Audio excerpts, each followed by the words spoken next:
Keith from L.A., he's mad at me that I said Yordan's the best hitter on the planet, which he is. Keith from L.A., no MVPs, can't stay healthy, never hit over 50 homers in a season, and you call him the best hitter on the planet. Hoomer Booty Branham. Here's the thing. Just because you don't have to win MVPs to be the best hitter on the planet. You do not. You don't have to hit 50 homers to be the best hitter on the planet. The best hitter on the planet is if you were to ask a pitcher in baseball, who do you fear the most? Who would you not want to face Game 7, bottom of the ninth, game on the line?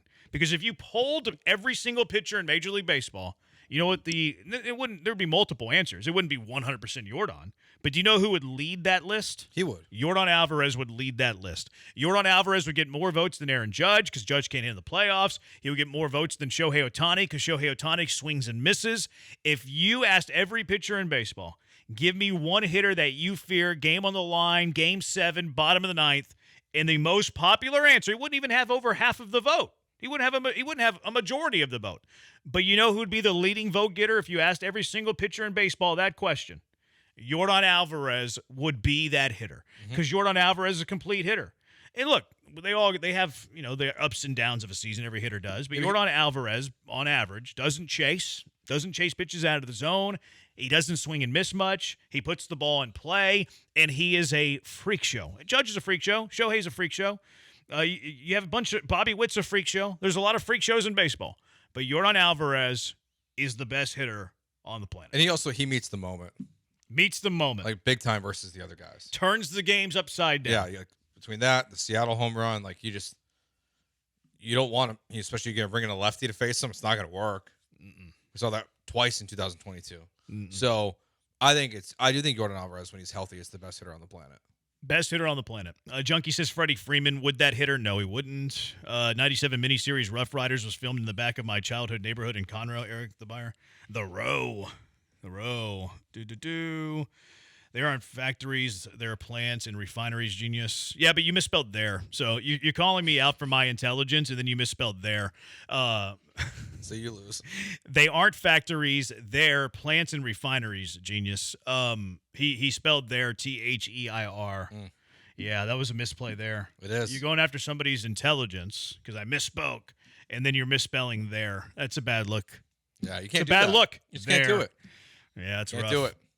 That is rough. Chuck Norris movie was filmed here. Can't remember the name. Must have not been very good. Refineries in Stinkadina. I apologize. My bad. I called the refineries factories. That's on me. I would like to apologize for making that mistake. I'm wrong. All of you are right. I apologize. They aren't factories. They're refineries. They look the exact same, and they smell even worse. They do smell terrible. Love Pasadena, though. Passing it down, Dina. Keith from LA says have a 50-50 season. How does stolen bases have anything to do with being the best hitter on the planet, Keith from LA? It doesn't. That's a dumb thing to say, Keith from LA. You're out of here. Get him out of here. He's going stolen bases in a hitter conversation. You're right. It's like bringing a knife to a gunfight. How are you going stolen bases on a hitter conversation? Did I say he's the best player on the planet? No. Did I say he's the best offensive player on the planet? No. I thought I specifically said he is the best hitter You did. on the planet. And Keith from LA hits me with a stolen base argument. Has nothing to do with hitting. 0. Do you steal a base from the batter's box? You did not. All right. Only a banana ball. You can actually do that? Yeah, ball 4. What? Yeah. What? Yes, I was really confused by the rule, but yeah, you could steal first. I'm like, it was confusing. That's rough. That's weird. All right, so Jeremy Peña hit his first home run of the year yesterday. That was my, oh my goodness, if you would have told me this is the start of the season, I wouldn't believe you.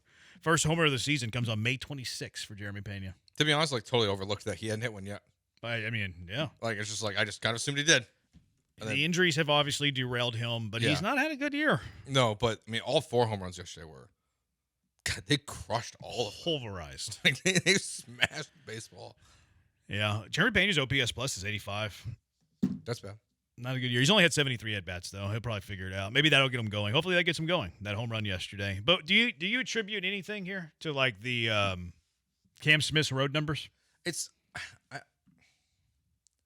We talked about it a little bit yesterday, but, he doesn't pull it. So he's not doing the Christian Walker thing. We don't think.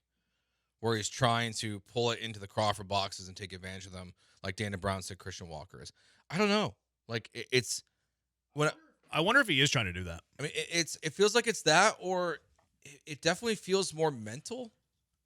Like just like when you look at the numbers, like what's the other logical reason behind it? Like 90% of baseball like, is half mental. it's either pulling it into the Crawford boxes and failing, it's a batter's eye, or it's a mental thing. Maybe it's a where batter's eye. The pressure of playing in Houston because they traded for you. I don't think he's got pressure though. Playing in Houston, so either. I don't think he has more pressure. I think he's got pressure, just like as a ball player has pressure and like fighting through some early in his career struggles pressure. But that shouldn't differentiate between home and road. No, it should not. I think it's the batter's eye could be in play. Bryce Matthews also struggles home road, but like we haven't heard about the batter's eye in a while. I actually think it's the pull stuff. Like that's not Cam Smith's strength. Like he's capable of doing it. We saw it yesterday. He yanked that ball 440 yards. Kidding, I know it's feet. 440 feet to left center field. Like he yanked that ball. So he's capable of doing it. But his best power is the other way. To where I do wonder if, like, hey, the Crawford boxes are 315 feet away. Let me yank it to left field, and it totally changes his approach. Like Dana Brown talked about last year with Christian Walker. And if you go look at Walker's home road splits a year ago, egregious. Huge difference. You look at it this year, he's actually flipped it. He's been better at home than he has on the road. So I think that there could be something to Cam Smith trying to pull the ball at home because he wants to show that he's not just an opposite field power guy. He wants to take advantage of the short porch, and it's just not his game. Yeah. Capable of doing it. Like, hey, hanging breaking ball, I'm going to yank it to left field and crush it. But most of his power, in fact, it was one of his weaknesses coming out of Florida State, was that he doesn't have great pull power because his power is all the other way. That's where I'm putting it. Look, maybe it's just a coincidence. Maybe it's just like unlucky. Maybe it's just completely random. I'm putting it on the short porch. Yeah, it looks like Fangraphs doesn't split the spray chart here. I was hoping they would, so we could see a home versus road spray chart. But oh yeah, well he's got 4, I think, at home. Are you looking this season? Yeah, he has, I think, 5 on the year. Yeah, I think 4 of them are on the road. But you're okay. looking to see where I was just they trying came. to see, like seeing like so you can see where they are overall. He's got 2 to left field, 1 to center right, and then 1 to right. If you click on it, it shows where it's at. So the one he hit at home, I just randomly clicked on one because he's got 5 on the. Oh, that's a double. That wasn't a home run. If you click on the dot, it shows you the video of it. Oh, okay. That's a pretty cool feature. I just would like to. I wish it could just show me home and road because that way we could see if a majority of his hits or contact was going to left field. You'd have to just click every one. Yeah, that's a lot of work. You might be able to fan graph it, but put some split filters on it. Yeah. But if it's not the pull thing, then maybe it's like just some level of dumb luck. The biggest positive out of it is that it means there's a really good hitter in there. Yeah. It's just finding that the leveling of it, of why is it so extreme on the road versus at home? Like what is different about it? So where it's leading to these numbers? Because what is he more true to? Like, do you think he's more of the home guy or the road guy? Probably in between. I think he can be closer. So he was better at home last year than he was on the road, for what it's worth. Last year he had a 109 OPS plus at home and a 66 OPS plus on the road. This year it's completely flipped. This year at home he has an OPS plus of 30, and on the road it's 125. That's so weird. So like on the road this year he's been a borderline all-star. At home this year he's been worse than Martin Maldonado. Yeah, which it's even weirder that it flipped then. Yeah. That you'd think it'd be like 2 years of the same thing, unless you have like the Christian Walker story, like where we know he's trying to pull it too much. Maybe he's trying to pull it too much this year. Maybe that, like, hey, we need you to hit more pull authority. But I remember that being a thing last year too, where they wanted that. I mean, he has shown flashes over the course of his career of being a great player. He has showed it on the road this year, and last year, remember the months of, I think it was May, June, maybe even parts of July, he was on fire. Like they were batting him in the top 4 in the order every single day because he was carrying the team. Mm-hmm. So like he has it in him. It's just a matter of always doing it. Like if you just pulled his May and June last year, Joe, let's pull his May and June last year for Cam Smith, which gives you an idea of just his potential because he was on fire. Let's just go. He didn't play May 1st. So go May 2nd all the way to June. Actually, I'm going to give him a few days into July because he stayed on fire during July. Let's stop here. So if we just pulled 55 games. 55 games from May 1st, and yes, I'm cherry picking here, but it's showing his potential. I'm cherry picking 55 games from May 1st to early July.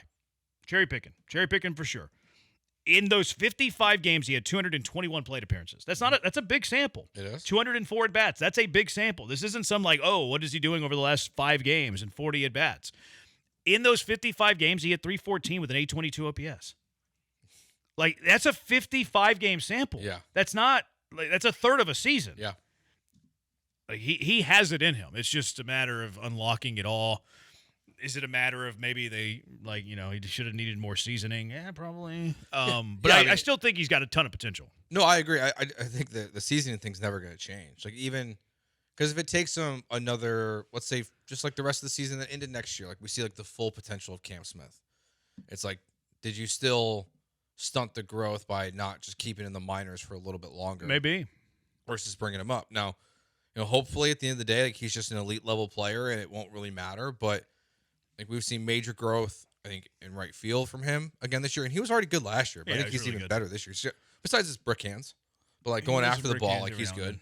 But if you can just find whatever it's going to take to get this to level out a little bit and lift the home numbers, you do have that guy that Dana Brown has talked about, like the aircraft carrier, middle of the lineup guy that can be, as you talk about, a team that is probably going into some sort of a rebuild here. Yeah. Is the centerpiece around it with Yordan Alvarez? Like, it feels reachy to me. You think so still? To call Cam a centerpiece? I think that's what their plan is for him to be.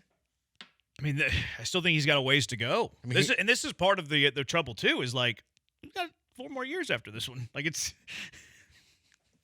the window it goes closes. back to the service time manipulation a little bit. He probably should not have been on the opening day, but I don't want to sit here and do that whole thing again. He has shown development. Some of this peripheral stuff on him is unbelievable. Like he's got one of the best bat speeds in all of baseball.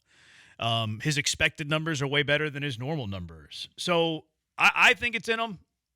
I think that he can unlock it at some point. I think it's difficult and you're not going to see consistency from an early in his career player. I think they called him up too early. I think a lot of these struggles should have been figured out in the minors to where he was ready to go. Okay, I'm gonna hit the ground. And you're always gonna have early season struggles, but would he have been better? In the summer this year versus the start of last year, of course. But even with that, we have seen some unbelievable potential from Cam Smith. Last year was those 55 games in the middle of the summer. This year, it's weirdly been on the road. Yeah. They need to untap it and unlock it all.